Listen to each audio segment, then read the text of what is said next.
Mhm. So let me introduce you, well, Robert Sim, who is the international expert, and actually he is from Scotland. So, and he's got great experience of teaching and training in Kazakhstan. He will say a few words about his experience in Kazakhstan. So that's why he is aware of the training teaching situation of English in our country, and hopefully he would adjust his presentation to our needs and interests. So this time, well, let me introduce the word and let me give the screen to Robert Sim. You are welcome, Robert. Thank you, Tatiana. It's a great pleasure to be here with you all. And I'm going to just go into my presentation. I think I've got 50 minutes, as I remember, of actual presentation time. And then there will be 10 minutes at the end for questions and answers. So if I begin by, and you'll forgive me if anything goes wrong in terms of technology. Okay. Okay, so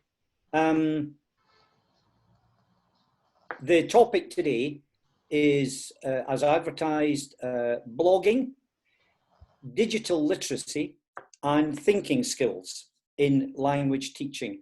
I know that thinking skills is part of the curriculum in Kazakhstan. I represent Unicorn, which is a new language and education consultancy business, as you can see. And in fact, we began a new language school, English language school in Astana at the end of September last year. We're still operating online. I was in Astana for 6 months, and then, like many other people, had to leave or chose to leave Kazakhstan in the meantime. I'm very sad about that, and I intend to be back as soon as possible. So when teaching went online, and for various other personal reasons, I decided to come back to Scotland, my home country. We're working extremely hard now, very busy online, and my contact details are on the last slide. And if anyone wants to discuss our work further, then that's something we can do. I'm more than happy to do. But I want to focus now on the topic of today. So, in fact, the next slide is about me. I wish I had that haircut now. I have not, because of our quarantine, I have not been able to visit a barber for some time. My daughter keeps telling me to do it myself, but I think I would just make it even worse. Anyway, let's look at what we're actually going to cover today. So I've put at the top, this is the last thing I added to the slides. This is all about teaching writing, okay? Blogging, one of the Web 2.0 tools.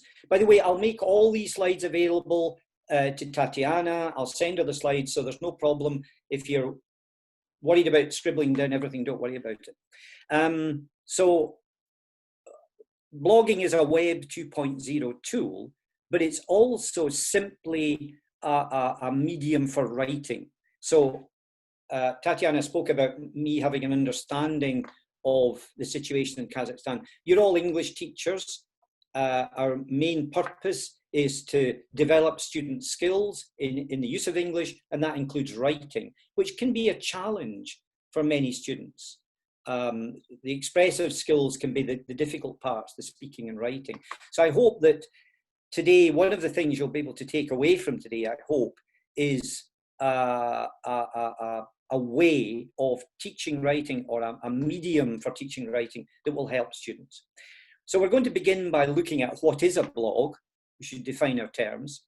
I'm then going to look at blogging and a model of the writing process, and then linking that to higher order thinking skills, okay?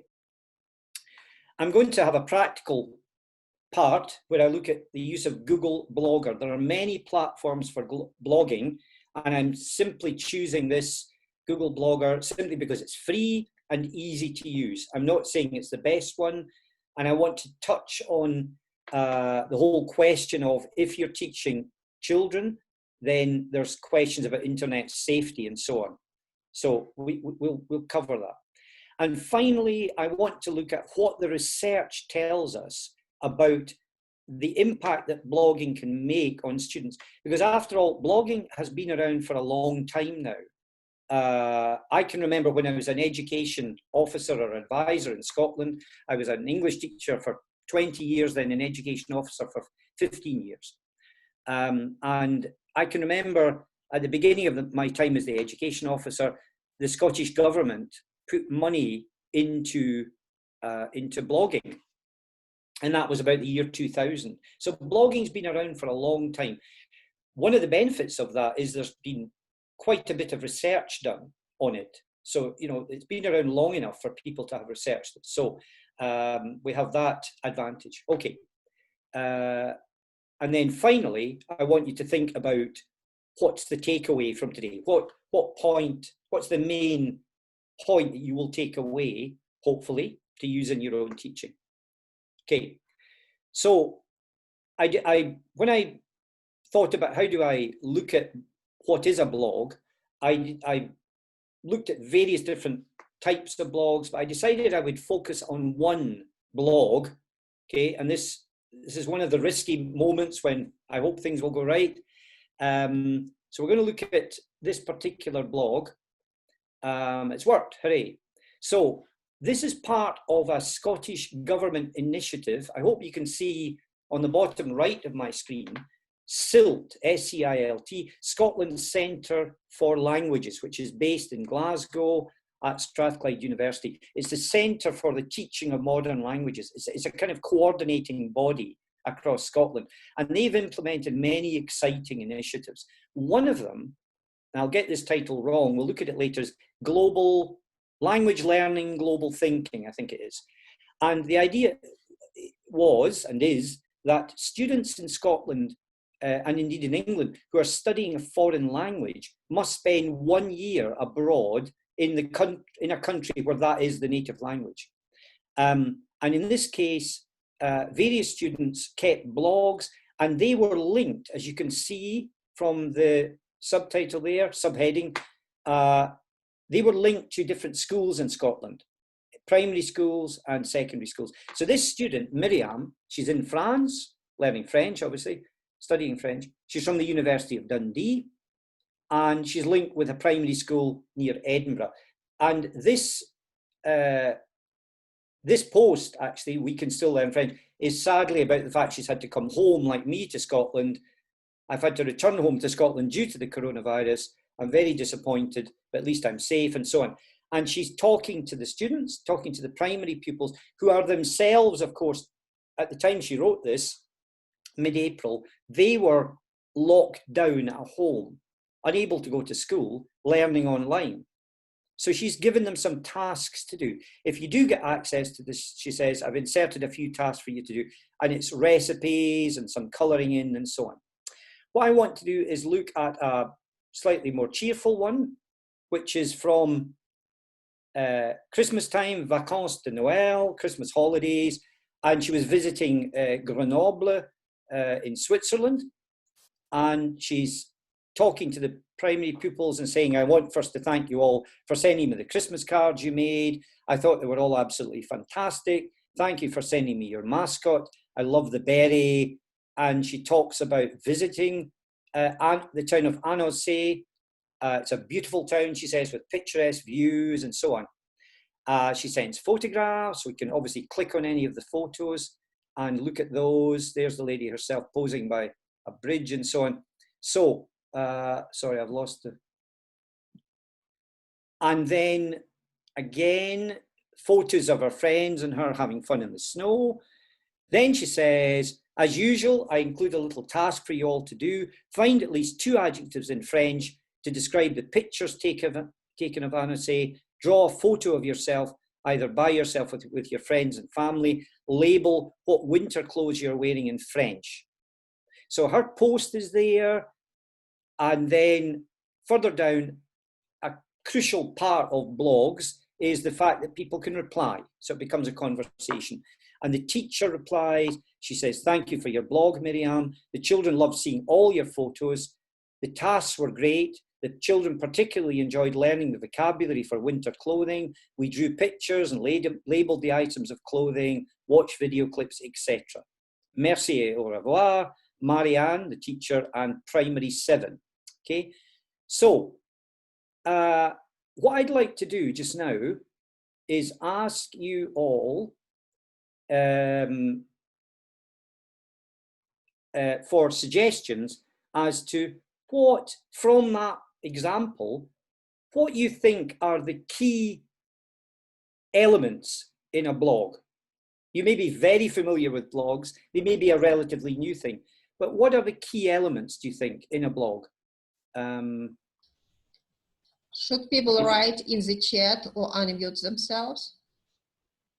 Yeah, so say that again, Tatiana, sorry. Should they write in the chat, whichever question you ask, well, they can write in the yeah, I was just thinking about that, actually. Yes, I've opened up the chat. So yeah, you can type, or people can just speak if they wish. It's okay, I don't mind. This is just a couple of minutes of feedback. So you can type or you can simply say.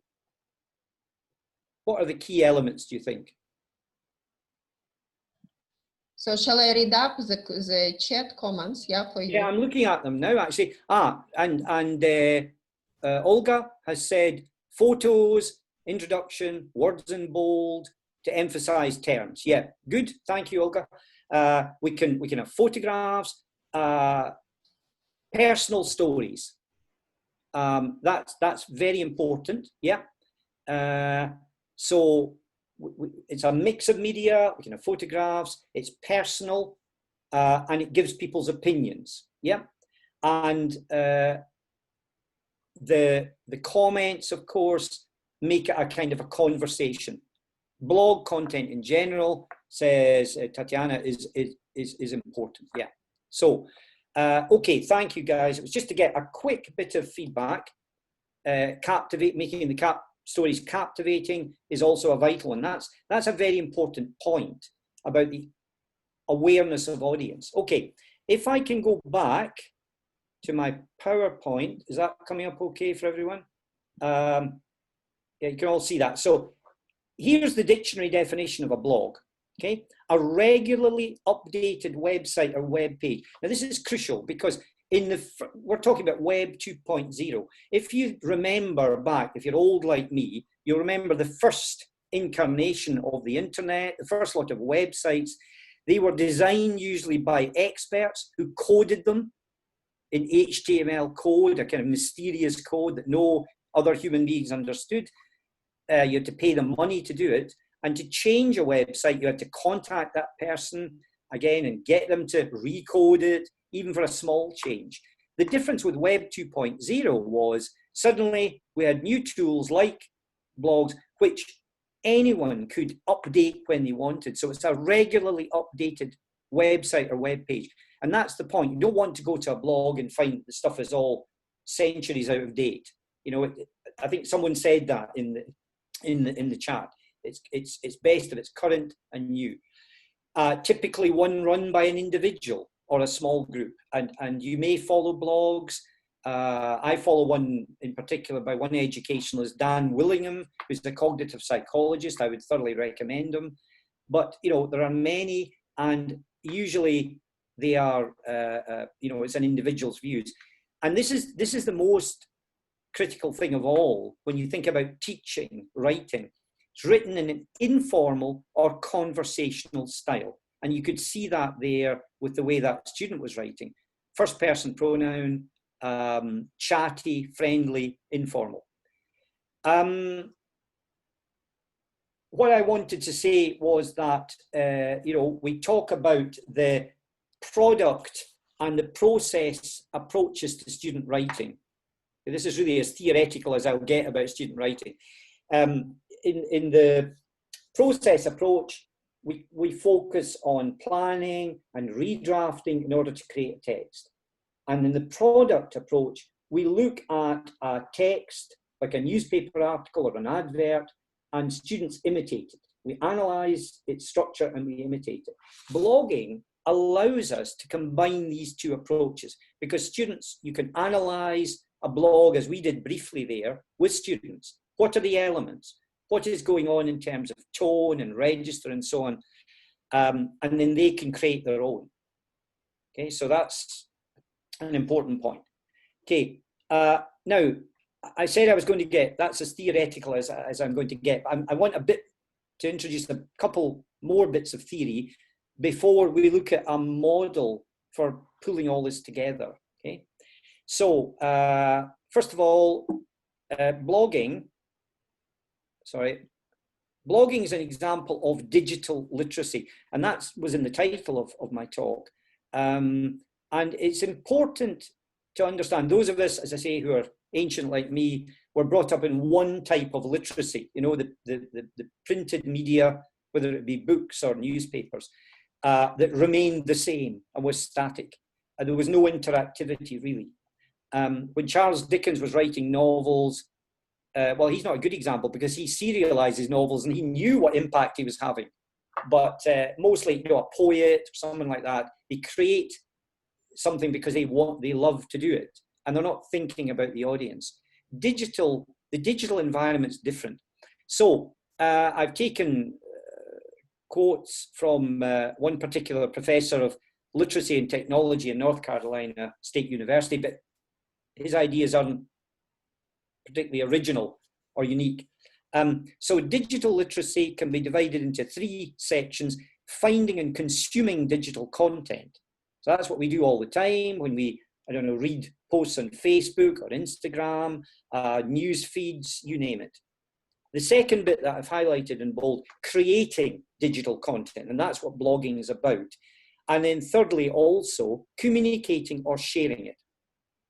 And the second point to highlight is that creating digital content is a creative and collaborative process, as we'll see in a minute, because if you create a blog post and people comment on it, then the next time you post, you'll be remembering what they've said. So even if you're not actually writing it with someone, you are collaborating.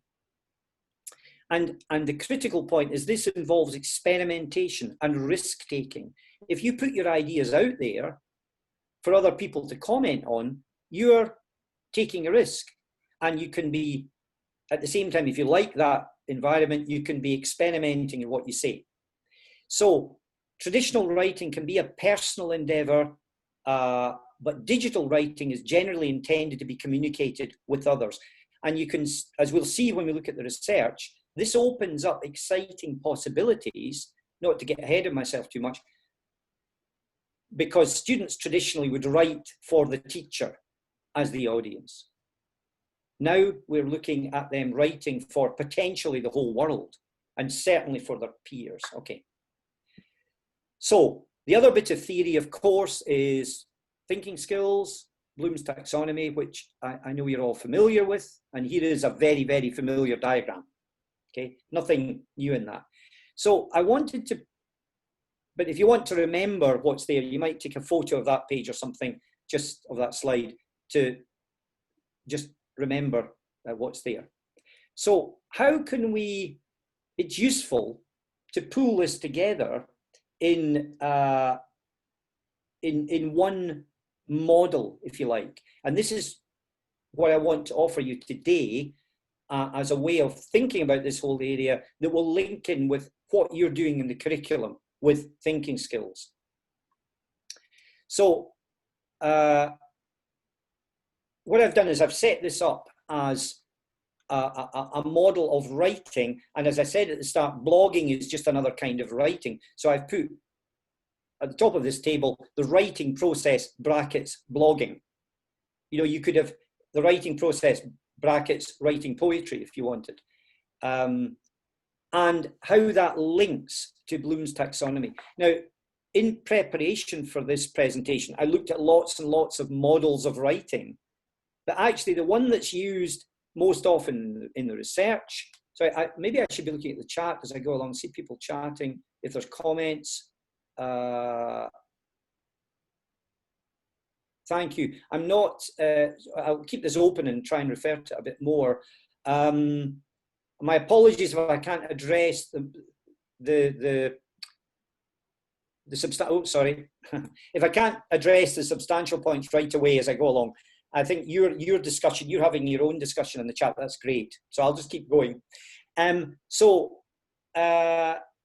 The model of writing that is referred to often in the research is a very, very simple one, the simplest it could possibly be. That when we engage in writing, we plan, then we write, we put the words on paper, then we revise, we go back and edit. The point here is that the graphic at the left-hand side, the cycle, meant to indicate a cycle, is that none of this is not a linear process. This is the most important. Oh, I'm echoing back. Somebody. Sorry. Could somebody mute their mics, please? Sorry, because I'm hearing myself, which is off-putting. Thank you. Sorry. I hate hearing myself at the best of times. I apologise. There'll be time later to talk. So the most important point to take away, I think, from this model is that it is a cyclical process. If you think of the way you write an email or an Instagram post or anything, you don't plan it, then forget about the planning and then do the writing, and then forget about the writing. Well, in fact, once you go on to revising, by definition, you have to go back to the writing. So, but as you start writing, you will inevitably go back to the planning and alter your plan if you've got time. If it's an IELTS writing task, you might not have time to go back. But the process is the same. If we're writing something, we will go back to the plan, alter the plan. So it's a cyclical process. And it's the same. What I wanted to stress and emphasize, what I always say to people, is it's the same with the thinking skills. We talk about higher order thinking skills, but actually, if a classical pianist who's incredibly skilled is going to start on a new symphony, a new concerto, playing a new piece of music, they will have to, first of all, read the individual notes, remember them, understand them. So these are the so-called lower order skills, but actually it's all a cycle. We're using all these skills all the time. So I tried, when I prepared this, to make all sorts of fancy animations to make text come in different ways, but I couldn't do it. So I've really got just, in the next slide, you'll see what elements I think should come in under planning when you're writing a blog, and which Bloom's skills, which thinking skills should come under the Bloom's column. But again, there's an opportunity here for people to say, and I'll open up the chat again so that people can use that if they wish. What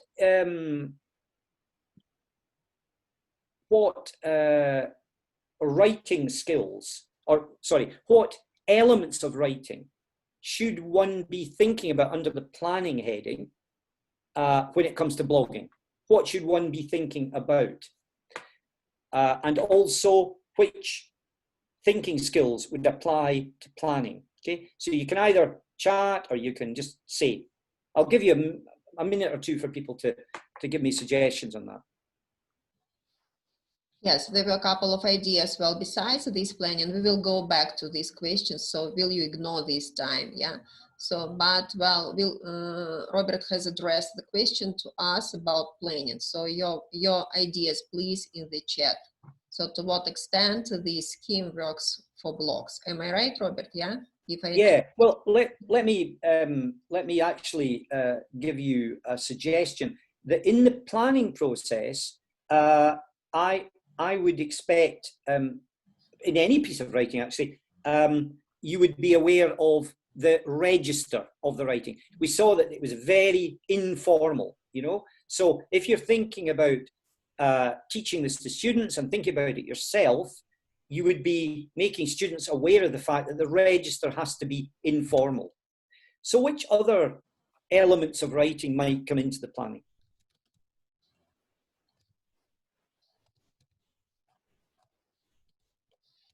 This is this horrible thing where it's guess what's in the teacher's mind. So I apologize for doing that to you. Which thinking skills would come under the Bloom's column? When you're planning, what thinking skills are you employing when you plan a piece of writing? Are you creating? Are you applying? Are you analyzing? What are you doing? Do you think?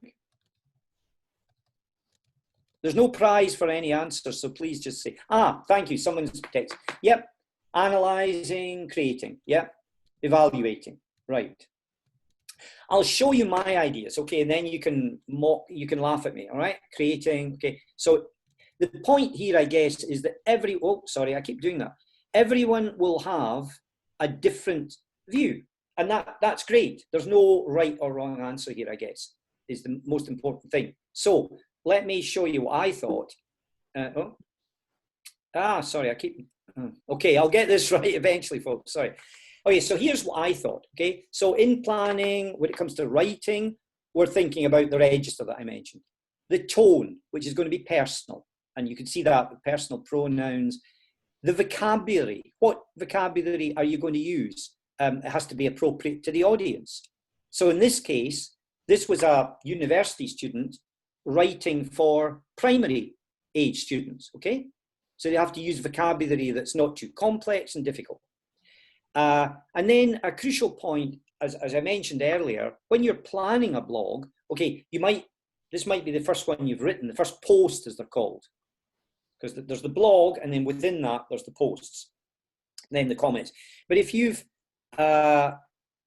posted before and people have commented, then you have to think about the feedback you've got from previous comments, okay?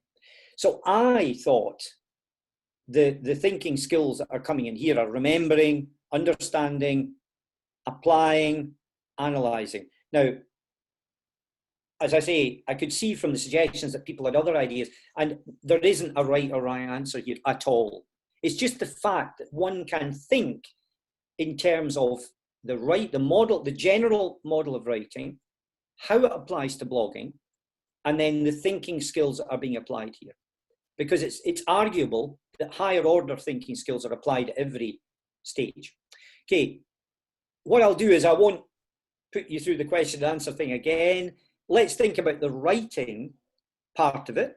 Okay, so when it comes to writing, in my opinion, when you're actually putting the words on paper, then you think about all of those things above in the planning stage, plus things like, as you're putting the words down, the sentence structure, the actual syntax and how you're actually expressing yourself on paper. Does it make sense?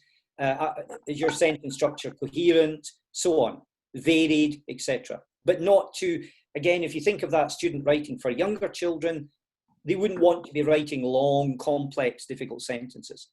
Paragraphing, punctuation, which she didn't worry about too much, I noticed, but does that matter? That punctuation isn't 100% correct. Actually, it's interesting because we'll see when we come to the research, there's an interesting point about a piece of research that was done in America in a primary school classroom with blogging, and how much students paid attention to punctuation and so on when they were writing their own posts. We'll come back to that. Length. Length is probably more important in blogging than in a lot of types of writing, and I've read that the ideal length for a blog post is about 500 words. I have started my own blog in preparation for this talk. I thought it's time I started one. I did that, and I wrote my first post and found that it was about 500 words without me planning that at all. So the thinking skills I've put down here, again, remembering, understanding, applying, analysing, creating now, obviously coming into it. But arguably, all the skills will be applied at every stage. And that really emphasises the point I made about the cyclical nature of all this. Finally, when we come to revising our work, that's an ongoing, as I've said here, an ongoing editing and monitoring process happening all the time. So you might write one paragraph and then revise it, or you might write the whole blog post and then go back and revise it. When I wrote mine, I quickly wrote, several paragraphs, and then more slowly wrote the rest, but at the same time going, but that then influenced what I'd written at the beginning, and so I was going around this cycle all the time. Then I decided I needed photographs, and that was more of a challenge than anything else for me.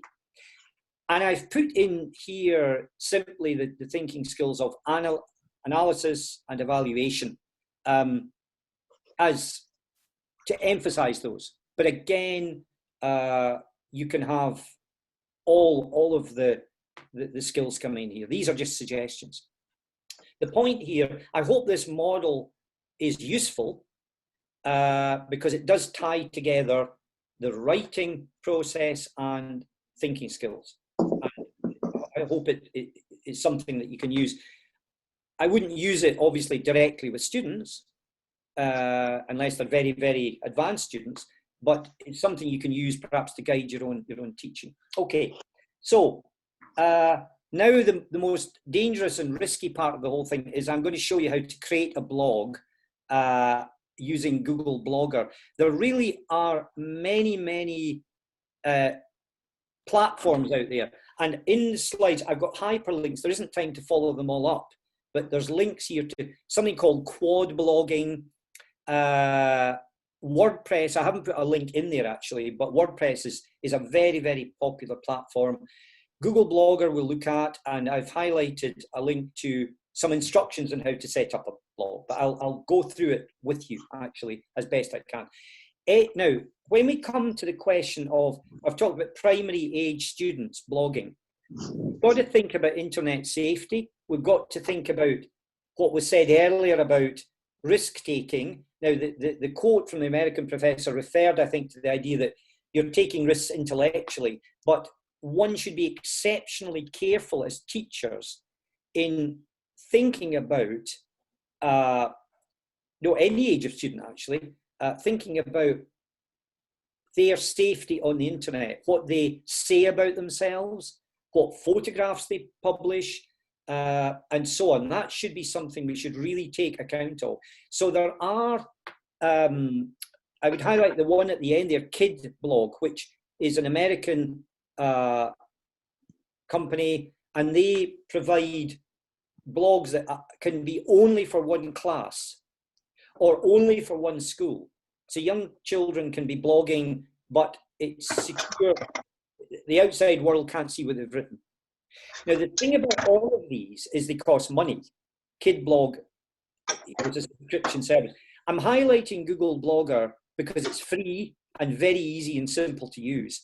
But this is an area that deserves, another talk almost. Think carefully and research carefully before you dive into using one platform or another. Think about the age of your students. Think about your responsibility for their safety online. As I say, it's another area, but I would definitely try and build into my teaching some lessons about internet safety, and making young children aware, younger children in particular, aware of the potential risks that are out there on the internet. Okay, so I'm going to look now at Google Blogger. I'm going actually, Tatiana, to come out of, I thought I had a link actually, but I don't have a link set up. So the easiest way, if I can come out of this, whoops, sorry, I go into, right, so what you do, okay, in Google Blogger, okay, you'll have to take my word for this, but you can all see my screen, can you? And I'm in Google Chrome, yeah?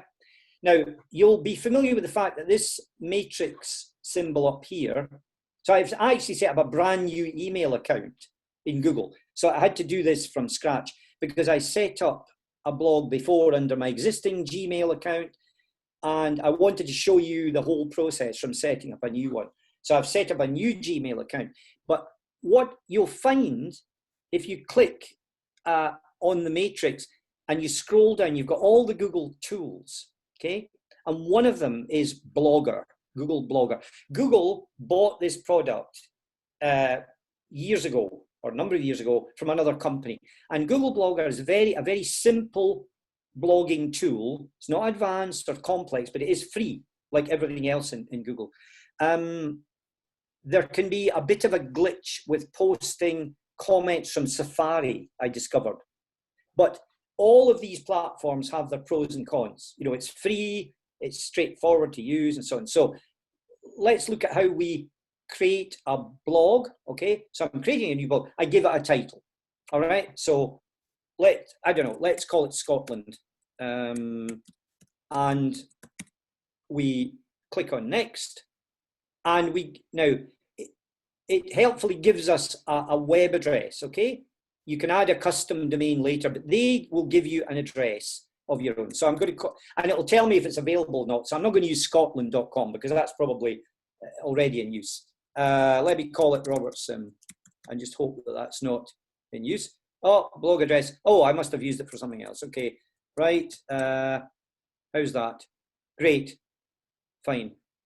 I go next. Okay, blogger profile. Okay, I'm just gonna, I'll call myself RS, fine, finish. Okay, so fingers crossed. Right, and I'm into, right, so there's then you get a display about the fact that they will put a notice on your blog to say, you know, information, you've all seen this on websites, cookies are on this website, do you accept this is all right? Data will be collected and used appropriately. And so that's all fine. I'm happy with that. Message appearing, not a problem. And you'll see now down the left-hand side, we can start, the main menu is you can view your blog when you've posted something, you can view it in the way that anyone else would see it. Here we have posts, which are, you know, that's me posting to the outside world, different statistics. We can look at comments that people are making. No comments at the moment, obviously, no new comments. You can choose in the settings whether those comments are moderated or whether you allow people just to post direct to the site. If I want to do a new post, some weeks as I've done this. Oh yeah, so universal tool with Google, you just click plus and we start to write a new post. And it's quite simple. Start typing, got all the usual tools. This is a new post, we'll say. Okay, quite simple. Carry on, you can add media, photographs, etc., etc. So it couldn't be easier using those universal tools. Then we can decide, okay, I want to, I'm going to publish it. Great, it's now my blog. Great, I can go, oh, I've no title. Right, I've no title, so I can go back and I can revert to the draft version. And I can I? I can click on draft and I go back in and I've forgotten to give it a title, new post, okay, fine. Giving it a title up at the left. And now I'm going to publish it again. Yes, I'm confirming that. Goes live. Now I can view my blog. And there it is. Oh, and I've even got a typo in my blog title. Okay, doesn't matter. And you can see there, here's my blog that I did, and I got one of my students to post something, Tatiana, I'm looking at Tatiana, Asia, she posted about about being a photographer, about her hobby, you know, and put in photographs. So it was very simple for her to do that. Okay, so that's Google Blogger, not difficult, it's all there. Right, I'm going to come back out of that, having negotiated that and with a sense of relief. I'll go back to my presentation and hopefully you can still all see that. So I want to quickly, so I guess I've got about 10 minutes, Tatiana, yeah? So okay, so we've talked about blogging, we've talked about it as a form of writing, what it offers, how that fits with the thinking skills. Let's look now at what the research tells us. Okay, it's very important to be aware of this. This is an interesting piece of research I came across. One of the benefits of being a teacher in Scotland, or still registered as a teacher in Scotland, is I've access to an academic search database of academic articles. So I found this article by a teacher from America. The reference is at the bottom there. And if anybody's interested, I can send them the actual original article, okay? I've just put it down very not correctly there, just very quickly. This was a teacher who carried out an action research project, if you like, getting her 9-10-year-old students to blog about books they were reading. Now, notice the comments in bold. This is a report on what happened. So this is interesting in terms of what I was saying earlier about punctuation and so on. All students wrote in complete sentences in each of their blogs. They did not, however, consistently use appropriate capitalization or punctuation while blogging. That's like the one we looked at from the university student. But this is interesting. They're posted, so they all blogged and commented on each other's blogs. So they were blogging about books they'd read in class and then commenting on each other's blogs. And she was hands-off and let them really write what they wanted. And it's interesting, she says, their posted feedback comments on others, however, were much more likely to contain correct capitalization and punctuation. I find that interesting. She doesn't offer any further explanation, but to me it highlights the point that blogging foregrounds the idea of audience. These students were writing, they knew that they were commenting on their friends' blogs. So they somehow put on their best clothes here and wanted to write something that was nice and well written on their friends' blogs. So they were thinking about audience. Secondly, this is a very, very powerful teaching point. I want you all to remember this.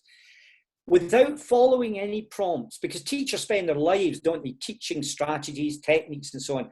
And they're always amazed when students can actually apply them without the teacher being there. What do we think? We're going to be there for the rest of their lives, you know? We're supposed to be teaching these higher order thinking skills, independent learning. See, here we are, blogging provided this. Students were using comprehension strategies we had discussed in class without any prompts. They wrote summaries about the books. They made predictions of what would happen next in the story they were reading. They responded personally, etc., etc. So this was wonderful. They were working autonomously, applying the knowledge they had gained in class. Finally, students, we call it additional support needs in Scotland, students with particular difficulties. Sorry, I beg your pardon. Special education services in the States. I'm not sure what that covers. We have students with learning difficulties like dyslexia, but we also have students with behavior problems who, for one reason or another, reject education. But she found then that students who were in these categories, I guess the behavior category, to be honest, thrived while blogging. So it's inclusion. It was helping students of all levels, backgrounds, even if they didn't like normal education. This is really powerful research, and it's action research. This is from another, we'll get the reference in a minute, a couple of quotations from another article I read. I'll show you in a minute who wrote it, but it's a team of researchers who looked, and they refer to this ALBAL is that piece of action research we've just read. And they say that it seems when youth, they were looking at secondary age students, when they put more effort, they do put more effort into writing activities when their communication has intent. So not just writing for the teacher, if you like, where they really they have a real purpose that they're writing for. They can write on, that is, subjects that concern them and where the tasks are challenging without being exaggeratedly so. So writing about a book you've read is an interesting challenge that's not beyond their abilities. Dan Willingham, the cognitive psychologist I referred to earlier, talks about the way the human mind works, and he said we love challenges that we feel we can cope with or deal with or solve. We don't like, so a teacher should not give students something that's way too difficult for them or way too easy. That's boring. It's somewhere in the middle. And blogging provides that challenge that's right in the right zone for students. And they refer to the fact that the previous article we looked at, the use of blogs can prepare students to function and communicate properly in the larger society. And this was this is from an article by a group of researchers. You'll see the reference at the bottom, where they were looking at, sorry, they were also looking at primary level, I beg your pardon. They were looking in particular, this is another important point, teachers' support. What support did teachers give to blogging? And this is incredibly relevant and interesting, all right? This is where teachers will have to get their own hands dirty. You know, if you're going to teach swimming, you have to get in the pool with the kids. So in order for them to become more competent writers, Graham, one researcher, has noticed that pupils need, this is competent writers, by the way, not just bloggers, any type of writers. Graham has noticed that pupils need to be in the presence of a model writer who thinks out loud, reviews the planning of his or her text, asks himself or herself questions, and hesitates and rephrases his or her ideas, for example. So this is the reason I wanted to do my own blog. I wanted to, when I was asking students to contribute to my blog, which I'm doing, I wanted to be able to go through, say that I'd gone through the process and be able to discuss it with them from the point of view of somebody who's alongside them.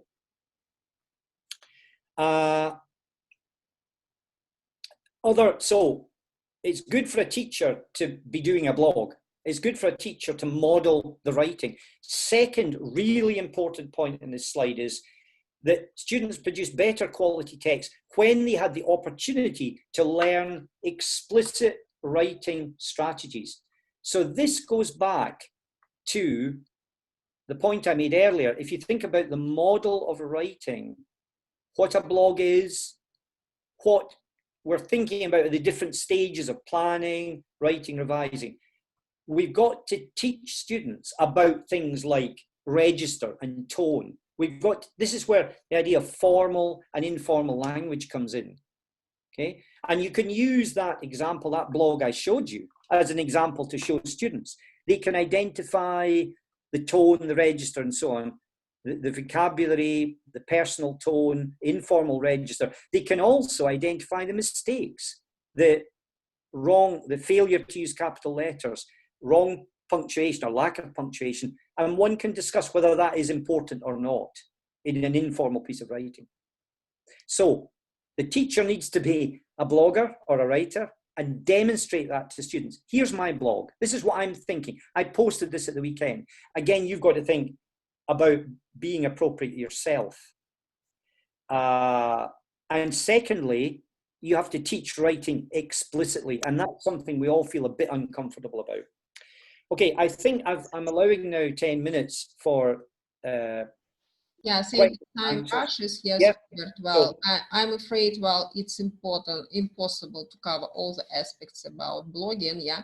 Before we go to breakout sessions, probably this is a time for our questions, and then they will continue with this. Yes, please. Well, the impact of this. Well, so you are very welcome with your questions, and you're welcome to put them onto the chat. And actually, one of the questions of mine you have already answered, because there was a discussion about genre, style, vocabulary. Should we teach, well, explicitly or implicitly? And you have already answered it, that, well, it's better to teach explicitly if we expect, well, good and complex writing from our students.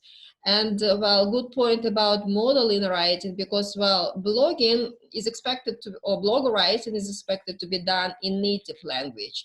If we want our students to write in English, so definitely we should start this conversation, or, well, writing our stories in English to demonstrate them that it's possible to do in English in the target language, but not in native language. And in this way, we can involve our students in commenting, and then hopefully they would be encouraged to create their own blogs.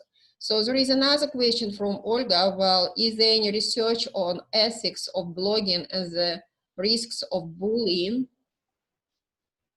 See it on the chat. And bye, Daniel. Thank you for your comment. Let me just, if you give me a second, Tatiana, I'll try and find another website that I can show people, which is relevant to that question about ethics of bullying and so on.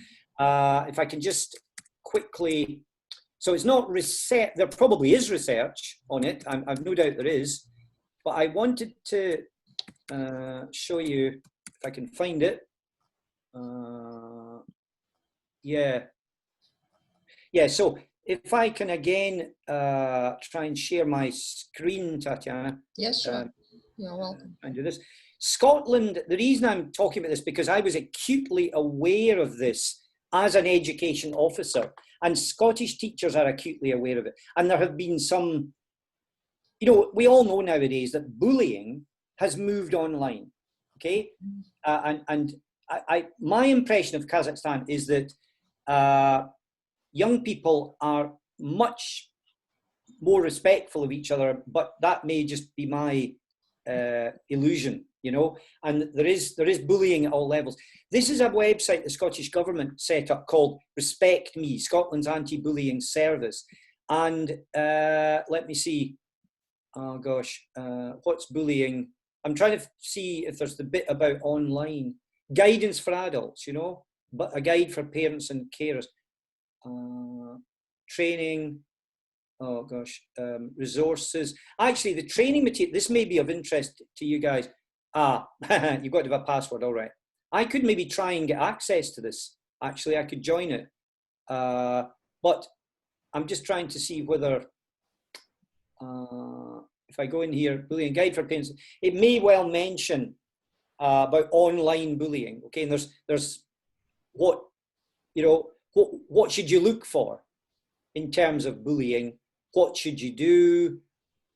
Things to remember. So, okay, somewhere in here, there's definitely information about online materials. So it's, again, I guess it comes back to the fact that the teacher has a responsibility to think about what they're asking young people to do. And I think with primary age students, I would definitely explore one of the safer blogging platforms, even though it might cost a bit of money. It might be a subscription.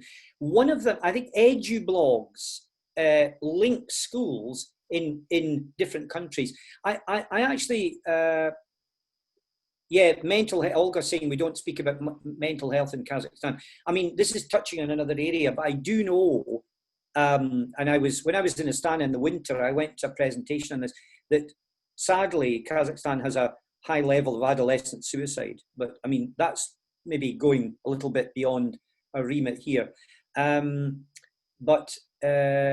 Yeah, so it's the teacher does their job if they think about this, and if they encourage, I think it can be a positive thing if schoolmates are doing like the work in America, where the class is blogging and they're posting on each other's they're commenting on each other's posts, and you saw that they took more care over punctuation.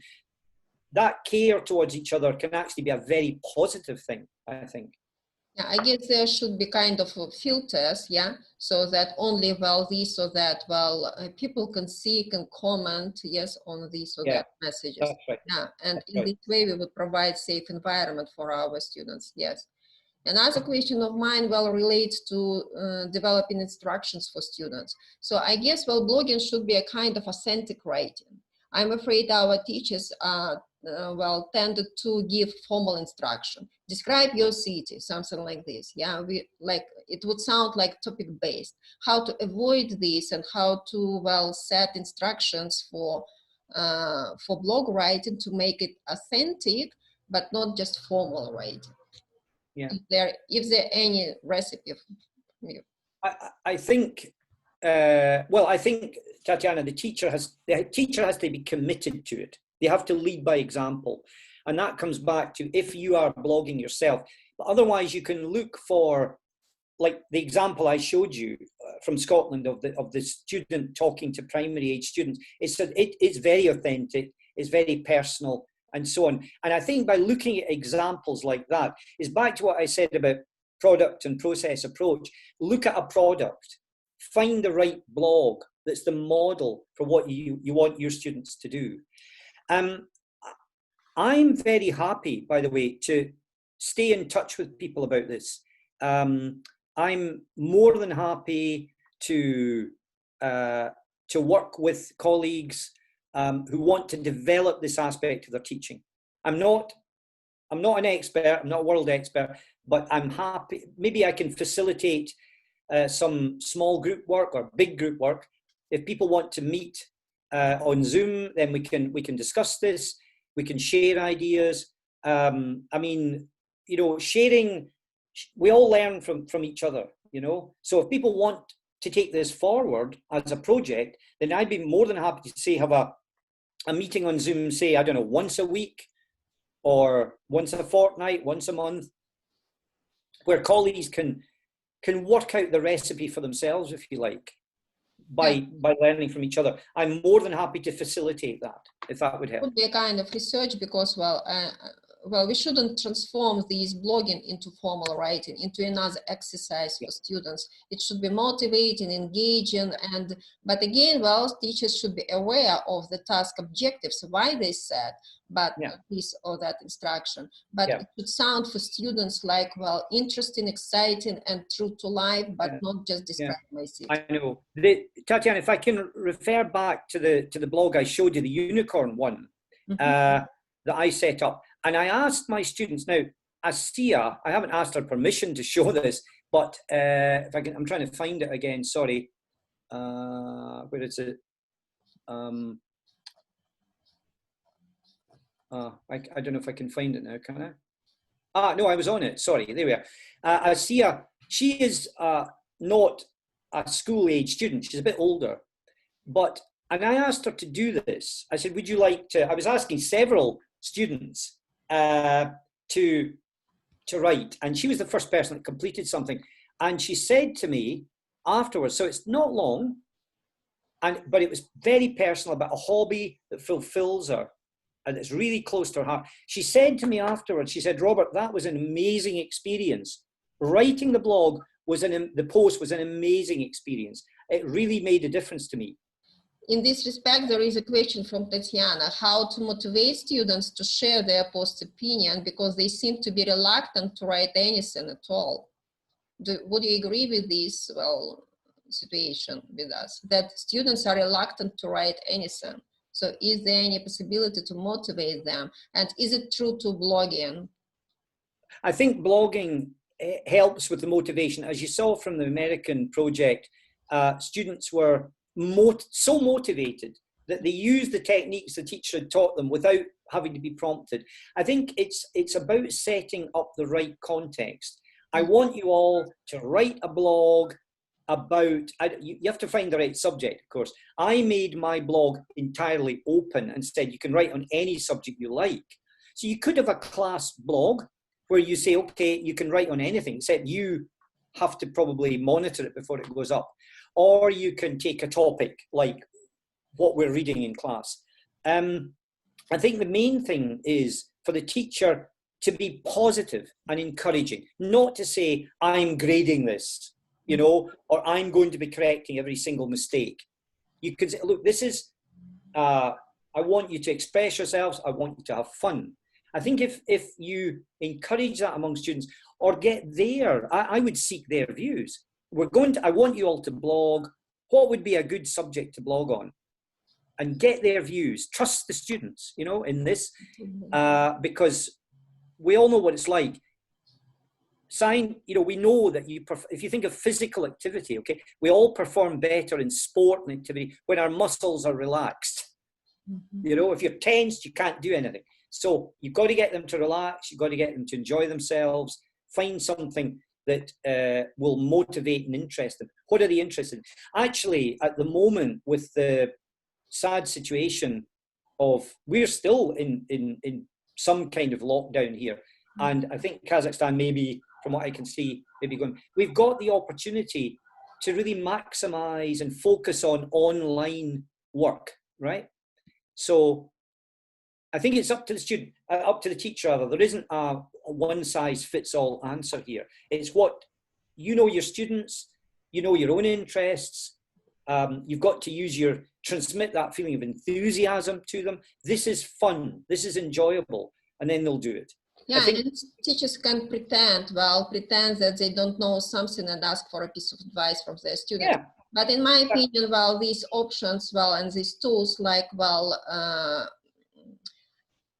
images, addition or different links, websites, so they are happy with all these. They are very internet literate people compared to us, and they can link and add different non-verbal means of communications, and they are happy to share their images, photos, something, and it could encourage them to write something. So the only idea is, again, describe the rubrics of assessment. Again, it sounds formal, but we should ask them not to post too many images, but to describe this or that image, to find this or that proper description to these images. Yeah, I think, again, I have school-age students, boys who love gaming, online gaming. They could do a blog about that, you know? And okay, teach me, as you say, Tatiana, I don't know anything about gaming. You tell me, I'll be interested to read your blog. I'll comment. The teacher can comment, of course. If they blog on a subject you know nothing about, you can post a comment and say, this was great. Yeah, I was really interested. I found out about this or that. And in a way, that's your formative assessment, isn't it, on their work? Yeah. Or you can apply the 2 stars and a wish approach, if you know that. 2 positive comments on their post and 1 point for improvement, you know? Good. And they'll take that. So and they can speak and write on behalf of these or that characters of these games, something. So they the possibilities are endless. Okay, it's the teacher being a facilitator rather than the didactic method of teaching. So there we are. About this approach. Thank you, Robert. I'm afraid, we are run off out of the time, and it's okay. I don't want to stop, but probably another time we would speak about setting instructions which sound quite authentic and motivating for our students, because I guess it's absolutely new topic for us in terms of teaching. So I just want to remind people about the feedback form. Now I'm going to give you the feedback form. Sorry. While you're doing that, Tatiana, can I quickly give my contact details on the last slide?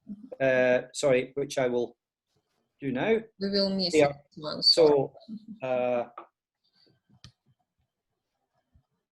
we have, by the way, just to say, with Unicorn, we're teaching online. We have something like, when I left Astana, we had 3 teachers, we were both CELTA qualified. Now we have 5 teachers, all CELTA qualified. 2 of them are fluent Russian speakers and native speakers of English. I'm not one of them. I hate to say, I'm not fluent in Russian. It's terrible admission. But we do have high standards of teaching. Anyway, I'm sounding like an advert now. I apologize. But I am, what I'll do, Tatiana, I've saved the chat. I will take time and I will try and answer all of the points in the chat and send them to you, okay, for distribution. And my offer stands open. If anyone wants to take forward blogging next session or any time from now with their students, or have even just a teachers group to start blogging, you know, trying to start blogging, share it among each other so you get to know it before you do it with students. I'm happy to be part of that and facilitate that if it helps.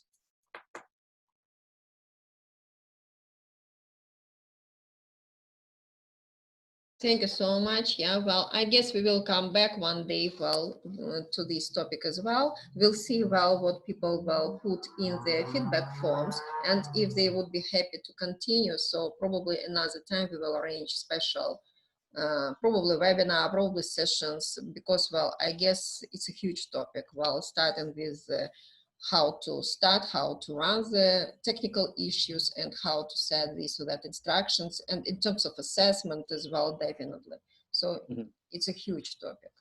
Okay, thank you. Could you please give some hints how to incorporate blogging into the curriculum? Let me look at the chat. Sorry, just open up the chat again. I'll stop sharing and it'll be easier for me to see it.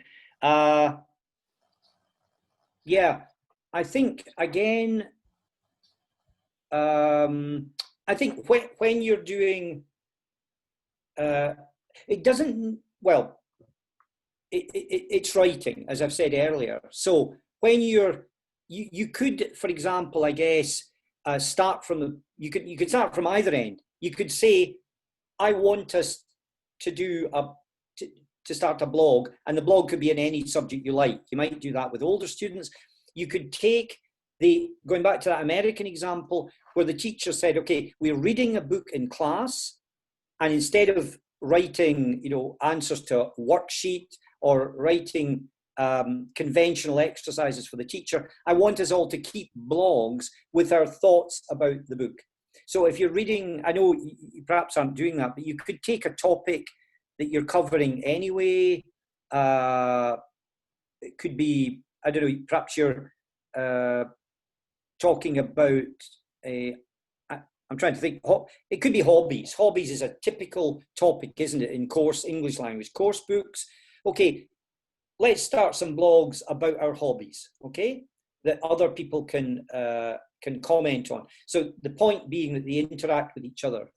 So I would find some hook, some point in the curriculum, whether it's something you're reading, a topic you're covering, and the hobbies one is probably a good example where you can start them blogging. But in a way, you almost don't need any excuse. You could just say, I would like us to keep a blog, and you can choose your own subject, and you would examine a blog, have a look at it, how it's constructed, and ask them to do their own. But I realise teachers probably do want to find some more natural link in from what they're doing. But No, again, I would agree that it's not the problem these days, because every of us is thinking about blended learning, and instead of formal writing or essay writing, we can start a forum or a blog. Yeah. So, Yeah. and it shouldn't be the problem we are in present day situation. And again, we would speak about self-learning tasks, or individual tasks, so outside the classroom. So it should be the problem to incorporate blogs, embed blogs into our curriculum. So we just transform the format, but actually, you're absolutely right. It's a piece of writing. Yeah, it's my final thought, guys. It's bringing the real world into the classroom. That's the point, So and allowing them to use those higher order thinking skills, not in a very controlled way, but if you like, it's free practice in English teaching. But it's bringing, if you think of it in terms of the real world, students, are online all the time. So it's just harnessing that energy and that context. Yeah. Okay. Yeah, and there was an idea that, it relates to introverts, which most of students of us are. So, so they are happy just to express themselves, again, via writing or non-verbal means of communication. Yeah, that's right. Yeah, exactly. I think that's correct. Yeah. It releases, if you think back to, it isn't a new idea. People have kept diaries for hundreds of years. Mm-hmm. And I found it to be like writing a diary entry when I did mine about walking around this area. It was like a diary entry. Like I was talking to myself in a way. Yeah. So somebody, again, Olga is writing about journal writing. So everything interrelates and we are welcome to choose either forum or blogs or journal or something. But again, it should be motivating, interesting, engaging for our students. We should think about them. The one thing, good point. Sorry, let me finish. Yeah, good point about blogging. That the format itself technically is very familiar to us. It looks like a Word doc. Yeah. So and it gives these options like linking, and adding this or that pictures. Because in terms of forums, there are no such opportunities to add images and links. So that's why we should investigate which tools this or that format offers to us and which suits the interest of our students and again the objectives and goal of teaching. Yeah, I think it's giving it a real purpose. And some students don't need a purpose. They're happy to please the teacher. We were all like that. The trouble is we've all come through a system. By definition, we're people who please the teacher. Okay, we did the right task, we did what the teacher wanted, and so on. Not all of our students are like that. And I guess, well, time is changing. we want to allow all students to have fun with English, enjoy English, you know. They don't all need to be writing like Shakespeare. Sure. Yeah. But who knows? Some of them. You know, there may be a Shakespeare out there. Yeah, absolutely. Yeah. Okay, thank you so much. Yes, you're very welcome to set questions in the feedback form, and I will share with Robert, and later, well, he will hopefully respond to you as well, since you will provide your emails. So please use this feedback form. If you have a question, you're very welcome to send the question, and I'll provide this information to Robert, and he will respond. Thank you so much. Hopefully we would continue, and would we meet Robert another time. Okay, спасибо большое, Tatiana, everyone. So, thank you good so luck. much to you. Thank you. Speak soon. Okay. До свидания. Thank you. We are finishing this webinar. And ladies and gentlemen, in a week, we will meet, sorry, not in a week, on Tuesday, please mind, on the 23rd, we will meet with another speaker. His name is Nurmuhamed Ulukbek Nurmuhamedov. He is from Uzbekistan, but he is teaching in one of the American university. And this webinar would be of great interest to linguists who are really crazy about linguistics. So because he is going to share some tools about word learning, different word forms, word aspects, yeah. So, and he will provide some tools, some web platforms to practice with word learning, vocabulary learning.